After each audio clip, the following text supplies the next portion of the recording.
Everyone, welcome back to Ram study circle. Friends, इस video में हम करंट अफेयर्स की सीरीज चलाते हैं जो कि हमारी डेली के करंट अफेयर्स होते हैं, वो भी ऑब्जेक्टिव टाइप में। आप चाहे किसी भी एग्जाम की तैयारी कर रहे हैं जिसमें करंट अफेयर्स पूछा जाता है या फिर जनरल नॉलेज के क्वेश्चन पूछे जाते हैं, तो आप लोगों के लिए ये वीडियो काफ़ी हेल्पफुल होने वाली है। और आप चाहे किसी भी फील्ड में वर्क कर रहे हैं या फिर नहीं कर रहे हैं, आप जस्ट न्यूज़ से अपडेट रहना चाहते हैं, तो आप लोगों के लिए बहुत हेल्पफुल होने वाली है ये वीडियो। तो वीडियो को अंत तक ज़रूर देखिएगा और ज़्यादा से ज़्यादा शेयर कीजिए, लाइक कीजिए, और चैनल को अगर अभी तक सब्सक्राइब नहीं किया है तो सबसे पहले इसे सब्सक्राइब कर लीजिए। तो चलिए स्टार्ट करते हैं हमारा फर्स्ट क्वेश्चन से। आज का हमारा फर्स्ट क्वेश्चन है, What is the projected GDP growth rate of India in financial year 21 as per Barclays latest estimate? नवीनतम अनुमान के अनुसार फाइनेंशियल ईयर 2021 में भारत की अनुमानित जीडीपी विकास दर क्या है? ऑप्शन देख लेते हैं। -7.1%, -5.3%, या फिर -6.4%, या फिर -8.6%। तो इसका करेक्ट आंसर हो जाएगा -6.4%, यानी कि ऑप्शन सी। ऑप्शन सी जो है वो इसका करेक्ट आंसर है। और बार्कले ये एक ऑर्गेनाइजेशन है, इसने अभी लेटेस्ट एस्टिमेशन दिया है कि इंडिया की जो जीडीपी ग्रोथ है फाइनेंशियल ईयर 2021 के लिए, मतलब 2020 से 21 जो ये फाइनेंशियल ईयर है, इसकी जो ग्रोथ होगी, जीडीपी ग्रोथ, वो कितनी होगी? -6.4। अब इसने पहले जो एस्टिमेट किया था तो वो कहा था कि -6% रहेगी, लेकिन अब -6.4 हो गए। अब माइनस में जब हम जीरो से इधर जितने जाएंगे तो उतनी वैल्यू क्या होती चली जाती है? कम होती चली जाती है, यानी कि हमारी ग्रोथ जो है वो डिक्रीज हो गई है। ठीक है, बार्कले के अकॉर्डिंग हमारी जो जीडीपी ग्रोथ है वो क्या हो गई है? और ज़्यादा डिक्रीज हो गई है। और ये सब किस वजह से हो रहा है? तो ये सब हो रहा है कोविड-19 की वजह से। ठीक है, चलो नेक्स्ट देखते हैं। Name the winner of 2020 Booker prize for fiction के लिए 2020 बुकर पुरस्कार के विजेता का नाम बताइए। तो डगलस स्टुअर्ट, अवनी दोषी, माजा मेंगिस्ट, या फिर ब्रैंडन टेलर। तो इसका करेक्ट आंसर क्या हो जाएगा? इसका करेक्ट आंसर है डगलस स्टुअर्ट। तो इन्हें ये अवार्ड दिया गया है बुकर प्राइज फॉर फिक्शन। और इनकी कौन सी बुक के लिए दिया गया है? तो सुग्गी बेन, इनकी बुक का नाम है सुग्गी बेन। इसके लिए इन्हें ये अवार्ड दिया गया है, डगलस स्टुअर्ट को। ठीक है, नेक्स्ट। तो फ्रेंड्स, आप लोगों के लिए इंग्लिश सेक्शन में इंग्लिश की वीडियोस भी अपलोड की जाती हैं। अगर अभी तक आपने नहीं देखी हैं तो प्लीज़ जाके उन्हें भी देखिएगा। आगे चलते हैं। When is the world's fisheries day observed? विश्व मत्स्य दिवस कब मनाया जाता है? 18 नवंबर, 19 नवंबर, 20 नवंबर, या फिर 21 नवंबर? तो इसका करेक्ट आंसर हो जाएगा 21 नवंबर। ठीक है, और ये वर्ल्ड फिशरीज डे मनाया क्यों जाता है?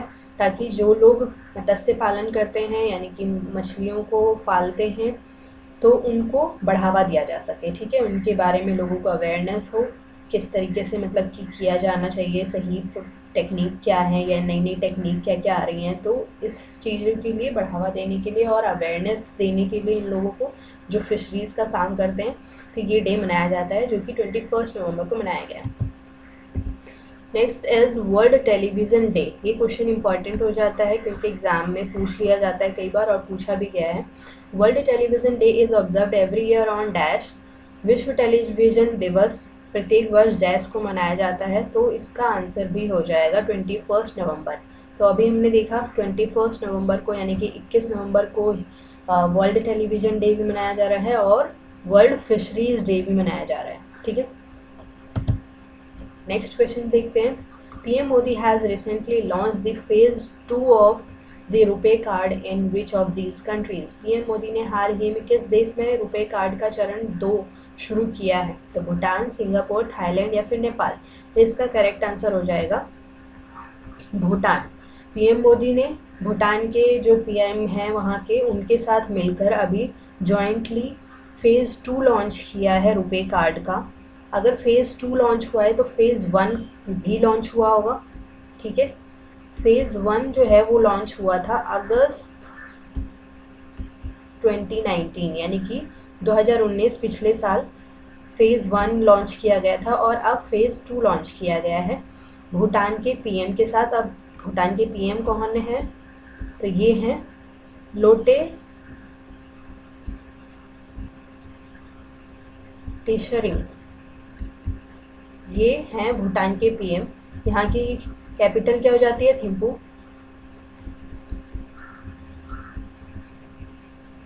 और करेंसी क्या हो जाती है भूटान की?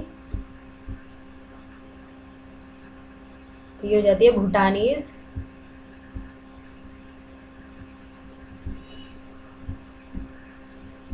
नुबुल-ट्रम। ठीक है, यहाँ पर इंडियन रुपीज़ भी चल जाते हैं, लेकिन जो नेपाल की करेंसी, सॉरी भूटान की करेंसी है वो है भूटानीज निगुल-ट्रम। यहाँ की कैपिटल हो गई थिम्पू और यहाँ के पीएम हो गए लोटे तेशरिंग।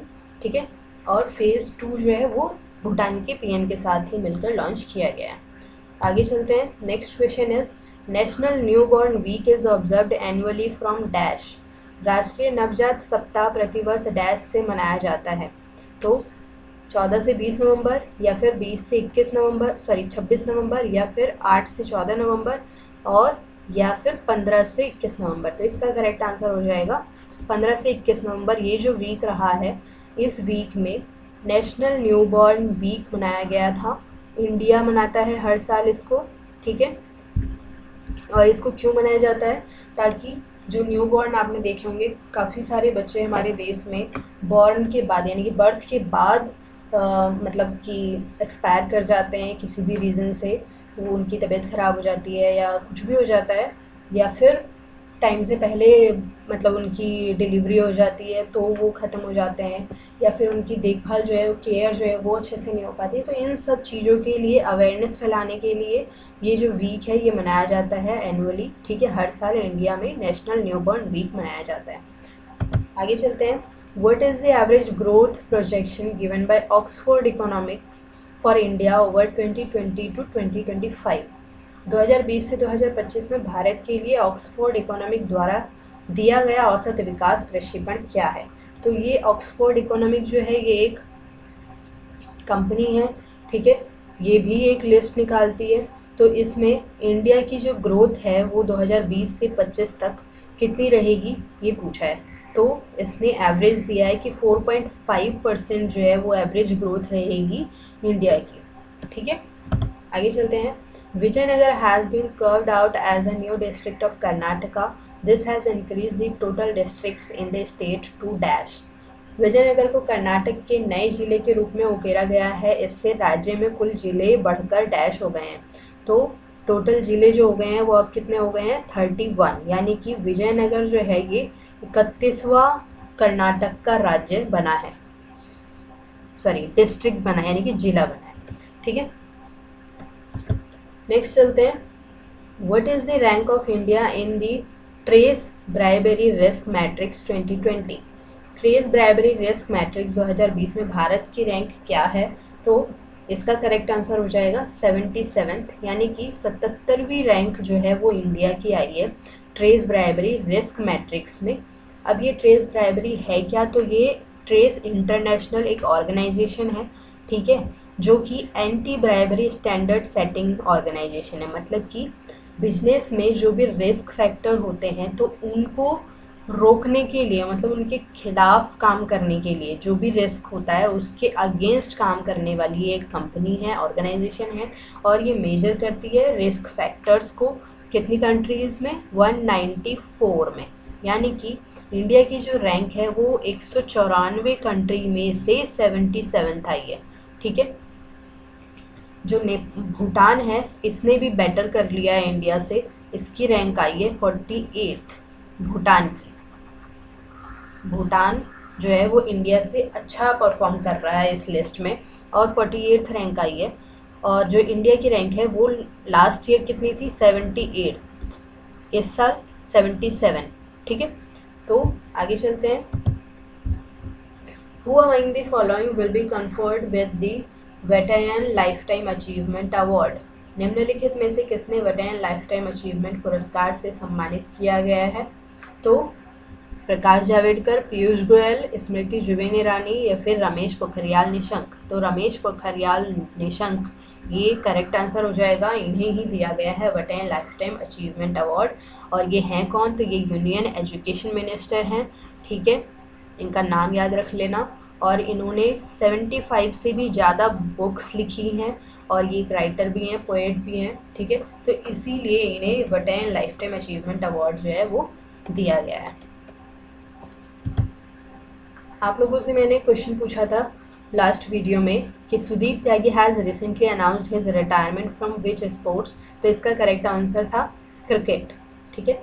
ये इंडियन प्लेयर हैं और मतलब क्रिकेट खेलते थे, तो इन्होंने अब रिटायरमेंट ले लिया है। आपके लिए आज का क्वेश्चन है, world television day is observed every year on dash. विश्व टेलीविजन दिवस प्रत्येक वर्ष डैश को मनाया जाता है। तो इनमें से जो भी सही आंसर है आप लोगों को वो कमेंट बॉक्स में कमेंट करके बताना है। खासकर जो लोग तैयारियां कर रहे हैं किसी भी तरह के एग्ज़ाम्स की, तो उन लोगों को तो ज़रूर आंसर देना चाहिए, ताकि आप एक बार लिखेंगे तो आपको और अच्छे से याद हो जाएगा हमेशा के लिए, ठीक है। तो आज के लिए इतना ही। अगर आप मेरी वीडियो पहली बार देख रहे हैं तो चैनल को सब्सक्राइब कीजिए, साथ ही साथ बेल आइकन जरूर प्रेस कीजिए। एक लाइक और एक शेयर करना ना भूलें और कमेंट करके ज़रूर बताएं। तो आज के लिए इतना ही। Thank you so much. Take care.